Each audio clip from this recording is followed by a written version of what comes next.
Je vous propose aujourd'hui plusieurs variations de mon exercice préféré, l'ours. C'est important de d'abord maîtriser l'ours statique, donc la position de base. On cherche un beau 90 degrés au niveau de l'épaule, du tronc, de la hanche et du genou. Gardez les genoux près du sol et engagez bien les abdominaux. On peut également ajouter un peu de difficulté en ajoutant des déplacements. Donc, une marche avant-arrière avec bras et jambes opposés, les genoux toujours près du sol et le bassin bien contrôlé. On peut également faire des déplacements sur le côté cette fois-ci, donc toujours avec bras et jambes opposés qui bougent simultanément. On garde la position bien stable et les genoux restent toujours près du sol.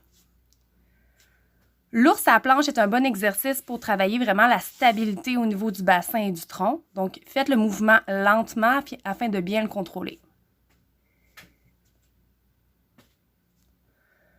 On peut ajouter un petit défi maintenant en faisant un ours à 3 appuis. Donc, en allongeant la jambe derrière, toujours lentement avec contrôle. On peut également venir pousser le talon vers le plafond cette fois-ci, toujours en gardant un bon contrôle au niveau du tronc et du bassin. On garde toujours la position de base. Toujours en continuant avec 3 appuis, cette fois-ci, on peut ajouter le shoulder touch et on veut bouger le moins possible le corps et le bassin en restant le plus stable possible. Un exercice un peu plus avancé cette fois. Donc, on veut venir faire l'ours marcher, mais cette fois-ci au mur. Donc, assurez-vous de garder une certaine stabilité au niveau du tronc et du bassin. Et assurez-vous d'avoir un beau 180 degrés dans votre bras et votre tronc lorsque vous montez sur le mur.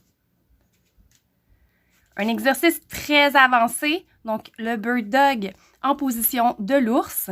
Donc, on doit maintenir toujours le genou près du sol et on décolle bras et jambes opposés avec contrôle. Et finalement, l'ours marché, mais cette fois-ci avec un ab wheel. Donc, effectuez des petits pas et assurez-vous de garder vraiment la position, les genoux près du sol. On peut le faire en avançant, mais également en reculant.